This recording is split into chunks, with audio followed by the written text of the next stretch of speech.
So, who better to use in an experiment?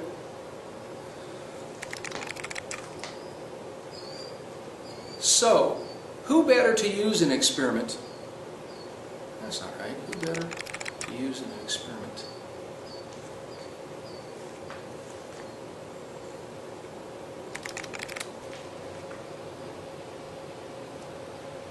One of the alarming statistics that has risen its ugly head up in this country is obesity. For example, I don't like that.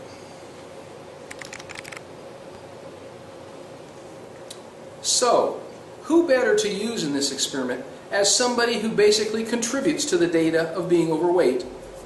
Me.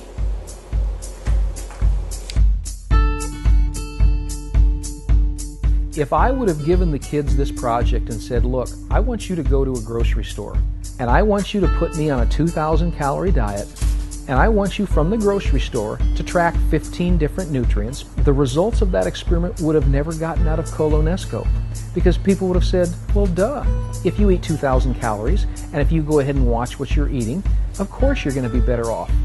The only difference between that and what we did is that we had a smaller grocery store. Our grocery store was McDonald's.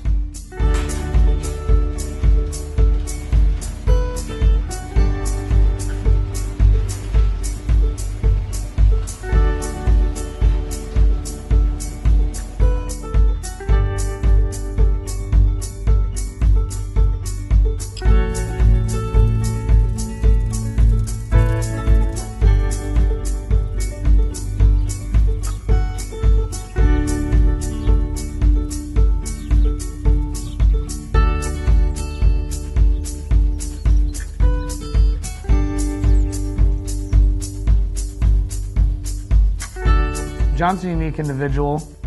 He has a lot of different ideas, and when he came and asked if they could roll this out and experiment a little bit, we always want to encourage our teachers to think outside the box. You know, we decided to roll with it, and it just kind of took off from there. I tell him he's an extremist because he doesn't do anything halfway. He goes all out for anything that matters to him and is important to him. And teaching students about life skills and things that they can use to empower them in making choices and decisions in their life, he's all over that. This was all generated by the kids. This was nothing more than an experiment of choice. And it taught kids to use critical thinking skills to make educated decisions about choice and what you can eat.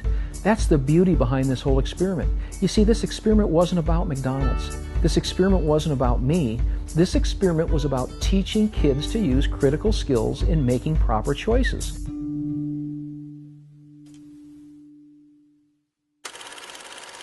We all know what happens when a human being with an average weight and size uncontrollably consumes exaggerated amounts of food at McDonald's or anywhere else with no real exercise. Weight gain, depression, sexual dysfunction. Makes sense. But what would happen if an overweight male in his 50s ate McDonald's for 90 days, all while controlling the number of calories he consumed, monitoring the nutritional values of each meal, and began incorporating 45 minutes of walking 4 to 5 days each week?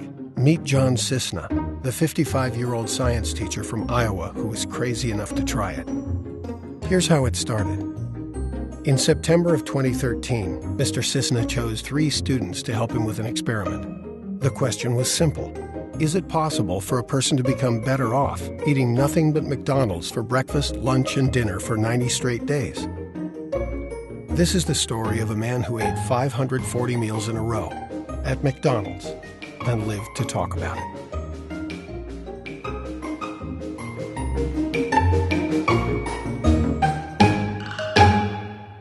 We were all sitting in class one day trying to decide what project we were going to do, and he said, who wants to do something in the medical field? The 3 of us raised our hands and he said, you guys come with me, and he took us out in the hall. So I know I had 3 of the students that were going on to school in the medical field, and I approached them and said, I've got this idea. Would you like to use this as your semester project? The hypothesis was, is it possible for a person to become better off eating nothing but McDonald's for breakfast, lunch, and dinner for 90 straight days? I was a little confused at first, and then I went home that night and I was like, this is kind of weird, but I'm going to continue to go with it because I think it's pretty cool. We wanted to find out what the impression was with the students and the faculty of whether they thought this had any kind of chance of being proven positive. I was outlining the details of it, of somebody going on a McDonald's diet and losing a great number of pounds. Like I suppose everyone else that have heard about the project kind of thought, I'm not so sure that this was going to really work. I didn't think it would work at all. I thought like, oh, McDonald's was just all about the bad, nothing good, so I thought he'd just get worse than what he was. Supersized me kind of like, it set my opinion, I suppose. I didn't eat McDonald's for quite a long time. John said he was going to lose weight and eat at McDonald's 3 times a day, and he said he was going to exercise. So with the exercise and cutting down the calories, I thought, okay, you're going to lose weight. But I was really skeptical about what he was going to feel like. It was a little concerning, you know, wasn't sure quite what he had in mind. He really hadn't spilled out all the details and how much he was going to kind of rein in his class and talk to him about what their options were and what they could allow in a day. You know, I could see him having a Big Mac and shake 4 times a day, you know, as his only meal. So as he laid it out and kind of talked about the restrictions he put on him, I thought it was a great idea. I encouraged him to talk with his school nurse in his building and let her know what he was doing, to get her input, that I thought she would probably be the one person that would understand what he was doing, who would understand nutrition and calories and exercise. We were doing flu shots. He came in for that and was talking to some people that come from the county level to do that, you know, nurses and stuff. He was talking about his McDonald's diet, and I kind of chuckled and thought, sure. Because, you know, we see the supersize me, all that stuff that we've seen on TV. So he talked about what he was doing, had the kids involved with it, kind of got talking about it, and then he'd come down after that, and we started talking more on a daily or weekly basis about where he was at. He would send me his emails and stuff, what he was doing with the kids. I knew, first of all, that I was going to lose weight. I had to, because there were 2 parameters that we put the kids on. Number 1, they had to keep me at 2,000 calories a day, and we also tracked 15 different nutrients of any item that I ate. And what they had to do is they had to use a balancing act to make sure they stayed as close to 2,000 calories a day as they could, as well as the 15 nutrients of trying to keep those in line with what the standards have been set by the Food and Drug Administration. Well, we had this chart on our computer that we could all access, and 2 of us would go in every night. Like, it was usually Savannah. She's good with that stuff. And she'd go in and change everything for his meal for the next day, and he'd look at it, print it off, and then go get that. The kids set the entire menus up.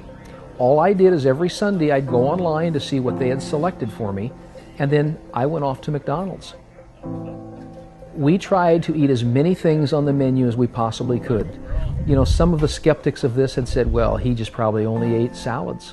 No, I had everything. I had Big Macs, I had the habanero, I had quarter pounders with cheese, I had ice cream cones, I had sundaes. And what's really amazing that people find unbelievable is probably 95% of every day I had French fries. I love French fries, and that was a great part of it. The key to this experiment was carefully planning my choices so that I met the calorie parameters each day that we had set. The day before we started, I got on and went to McDonalds.com, and they have a menu builder. And on that, you can select any item in their menu, and up pops all the nutritional values of that. That saved the kids about 90% of the work. Because at first, I thought they were going to have to go in and do some investigation to figure out, okay, how much is actually in this product? How much is in this product? But McDonald's makes it very, very easy to make the choices simple to make. Here's an example of a meal that John built during his 90-day experiment. For breakfast, on day 75, he had 2 Egg White Delight McMuffin sandwiches, 1 fruit and maple oatmeal, and a large Diet Coke, totaling 790 calories, 40 grams of protein, 20 grams of total fat, 118 grams of total carbs, and 1,740 milligrams of sodium. For lunch that day, he ate a premium bacon ranch salad and a fruit and yogurt parfait. For dinner, a premium McWrap Southwest with grilled chicken, a small order of French fries, and a large Diet Coke. Using McDonald's Menu Builder, John and his students were able to keep complete track of nutritional information.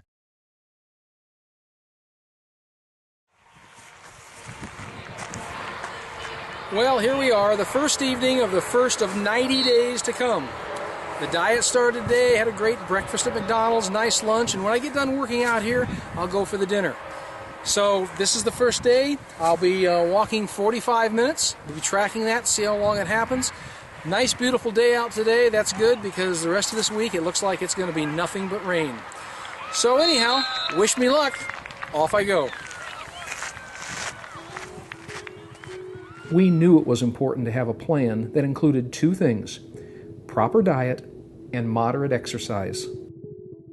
So the moderate exercise, we decided for me to walk 45 minutes a day, 4 to 5 days a week, and that's what we did. The diet wasn't the problem. There's enough diversity in McDonald's menu, and the kids did a wonderful job of switching it around, but the real challenge of this project was the exercise. Not the physicalness of the exercise, but the mental aspect of it. You've got to remember that I was a junior high football coach as well during this time, so I had to do my exercise after football practice or after the games when everybody else had gone home to their families and I was walking around that track by myself for 45 minutes every night. Well, I tell you what, my mind says yes, my body says holy buckets Batman. Didn't quite make it the 45 minutes, made it 30 minutes, but this is kind of tough carrying this kind of weight around. I did make it 1.5 miles though, so 1.5 miles in 30 minutes. I have no doubt I'm going to have to warm up tomorrow morning just to get out of bed. But the good news is, one day down, and only 89 more to go. And from here, I get to go to McDonald's to have dinner. We'll go at it again tomorrow. The first day was an eye-opener. You know, as an ex-athlete, and I was a fairly good athlete in high school and college, I thought 45 minutes of walking was going to be a piece of cake. And after that first day, when I got to about the 30th minute, my legs started cramping up, and I couldn't make it. And I was psychologically defeated that day, because here I was thinking, how tough would it be to walk 45 minutes, and I couldn't do it. And I was a little bit defeated at the end of that first day, thinking, what have I gotten myself into? And it took me probably 4 or 5 days before I could walk 45 minutes. I didn't realize how much 280 pounds meant of trying to do just simple exercise like that. I mean, that's the perception that everybody has about fast food and McDonald's. And that is what's so nice about this experiment is I think this experiment is starting to wake people up to the fact that there's nothing wrong with fast food. There's nothing wrong with McDonald's. You see, one of the kids said it eloquently afterwards when we interviewed him. He said, you know what, this experiment shows us that it's not McDonald's that makes us fat. It's our choices of what we eat that makes us fat. And I think that says it right there. What it really comes down to is that it's not where you eat, but it's what you eat and how much you eat that really makes the difference. During this experiment, we learned how important choices were for the outcome. My weight loss was the result of careful planning and choosing the food and drinks for my nutrition and physical activity needs and making sure that I had moderate exercise included. I would never recommend that anyone eat only McDonald's all day, every day for months, but my story demonstrates that through planning and mindful choices, you can still enjoy your favorite McDonald's items and meet your goals at the same time. You know, one of the problems I think the misconceptions people have about McDonald's and fast foods is they listen too much to the internet. They believe that whatever they see, whatever they read, whatever they hear on the internet is gospel. You know, Mark Twain once said that a person who doesn't read the newspaper is uninformed. The person who does read a newspaper is misinformed. And you know, if Mark Twain was alive today, I think he would just substitute the word newspaper to internet. I think the greatest impact it's had for all of us, including the students, is the fact of the importance of the choices that we make. I think that's kind of what intrigued me, first of all, in the whole idea behind this concept was the fact that let's help kids understand that they make choices each and every day, and how do we help them make good choices. McDonald's is one of those brands that everyone recognizes throughout the world. It also is an opportunity that was so controversial with a Super Size Me that editorial, or if you will, documentary that happened years ago. So what it meant for us was the fact that we had the time to do it. 90 days isn't a long period of time. It was appropriate for the curriculum that we were trying to teach. It was going to give kids an opportunity to really look at the choices they were making, and also give them an opportunity to really get their hands dirty with something that they were extremely interested in. So those were all positive things for both students, staff, and our community. When I hear or read of people saying, this is impossible, he couldn't have lost this weight eating of that, that's what gets me even more excited, because I was a part of that experiment. I was the guinea pig. I was the person, and I know for a fact that yes, I ate 540 straight meals at McDonald's. I spent a half a year of my life eating nothing but McDonald's, and I know it works. So when I hear the skeptics, it doesn't disgruntle me. It actually fires me up, because those are the people that I have to educate. People ask me this, will you still eat McDonald's and do you still exercise? My answer to both of those is yes. And people say, how can you eat at McDonald's after you ate 540 straight meals? It's simple. I like McDonald's. I eat almost every day their breakfast. I love the Egg White Delight sandwiches and the oatmeal. And I can virtually say 5 or 6 days a week I eat that. Now I don't eat 3 meals every day, but I eat McDonald's every day because I enjoy it. You know, for the first time, I tell people what this experiment has really shown me. For the first time in my life, I can enjoy any food that I want.